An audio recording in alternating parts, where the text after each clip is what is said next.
Shooting शुरू होने के 2 दिन बाद रिया अपने स्क्रिप्ट संशोधन और एक दृढ़ संकल्प के साथ अयान के ऑफिस में दाखिल हुई। लेकिन जैसे ही उसने दरवाजा पार किया, उसकी दृढ़ता डगमगा गई। अयान खिड़की के पास खड़ा था, पीठ उसकी ओर थी। ढलते सूरज की रोशनी उसे सुनहरे रंग में नहला रही थी, जिससे वह और भी प्रभावशाली लग रहा था। रिया के सीने में हलचल हुई। दरवाजा बंद होने की आवाज सुनकर अयान मुड़ा।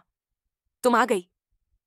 तुमने मीटिंग बुलाई थी, रिया ने बिना कोई भाव प्रकट किए कहा। अयान ने अपने डेस्क के सामने वाली कुर्सी की ओर इशारा किया। बैठो। रिया कुछ पलों के लिए रुकी, फिर बैठ गई। दूरी, नियंत्रण, यही उसे चाहिए था। अयान भी बैठ गया और सामने रखी फाइल को पलटने लगा। ये वो स्क्रिप्ट नहीं है जिसे हमने अप्रूव किया था, उसने पन्ने पलटते हुए कहा। रिया ने सिर हिलाया। मैंने कुछ बदलाव किए हैं। क्लाइंट को ज्यादा इमोशनल अपील चाहिए थी। ये वर्जन कहानी में ज्यादा गहराई लाता है। अयान ने कुर्सी की बैक पर सिर टिकाया और उसे ध्यान से देखने लगा। और तुमने मुझे पहले बताना जरूरी नहीं समझा? रिया ने अपने हाथ बांध लिए। मुझे लगा नहीं कि इसकी जरूरत थी। मुझे मेरी क्रिएटिव विशेषज्ञता के लिए हायर किया गया था। अयान ने गहरी सांस ली।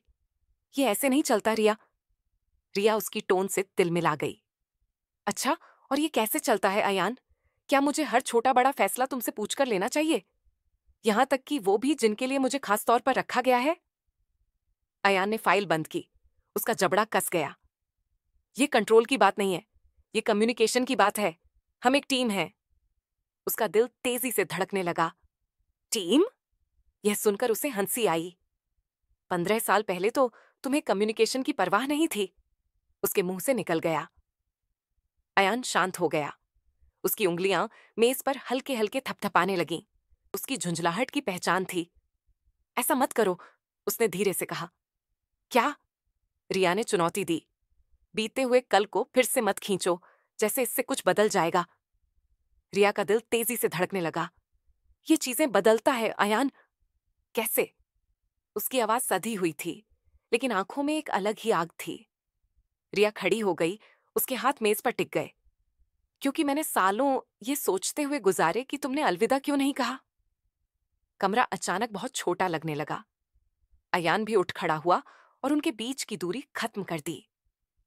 और तुम्हें लगता है मैंने नहीं सोचा? रिया की सांसें अटक गईं। वह एक कदम और करीब आया। तुम सोचती हो कि मैंने तुम्हें कॉल नहीं करना चाहा?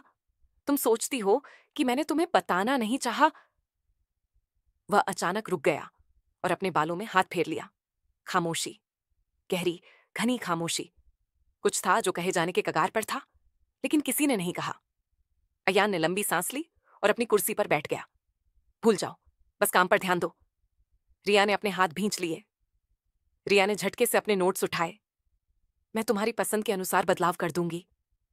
और फिर, इसके पहले कि वह उसे रोक पाता, वह बाहर निकल गई। लेकिन जैसे जैसे वो गलियारे में आगे बढ़ी, उसका सीना भारी होता गया, क्योंकि यह खत्म नहीं हुआ था। नहीं, यह अभी शुरू हुआ था। शाम को जब रिया अपने अपार्टमेंट में बैठी थी, उसके फोन की स्क्रीन चमकी। गैस करो, सेंट मैरी का रियूनियन होने वाला है। सब आ रहे हैं, तुम्हें भी आना चाहिए। रिया ने स्क्रीन पर नजरें गड़ा दी। रियूनियन, सेंट मैरी में, जहां सब शुरू हुआ था, जहां सब खत्म हो गया था। कुछ सेकंड बाद एक और मैसेज आया। अयान भी आ रहा है, बस बता रही हूं। रिया की उंगलियां ठिठक गईं। उसे फर्क नहीं, लेकिन पड़ रहा था। और पहली बार उसे इस बात से डर लग रहा था। सेंट मैरी के भव्य हॉल में रियूनियन का आयोजन किया गया था। चारों ओर परियों जैसी चमकदार लाइटें लगी थीं। पुरानी यादों से भरी तस्वीरें टंगी थीं। पुराने दोस्त एक दूसरे से गले मिल रहे थे। रिया ने भीड़ में एक जानी पहचानी परछाई को देखा। अयान। वह बास्केटबॉल कोर्ट के पास खड़ा था, किसी पुराने दोस्त से बातचीत में मशगूल। लेकिन उसकी नजरें, वह कोर्ट को देख रहा था। वही कोर्ट जहां वह घंटों खेला करता था। वही कोर्ट जहां से रिया चुपचाप उसे देखा करती थी। वह भी याद करता था। और जैसे ही उसने उसकी उपस्थिति महसूस की, अयान मुड़ा। उनकी नजरें मिलीं। चारों ओर का शोर धीमा पड़ गया। बस वहीं थे, बस रिया और अयान। उस रात जब रियूनियन पूरे शबाब पर था, एक पुराना दोस्त आदित्य मंच पर आया।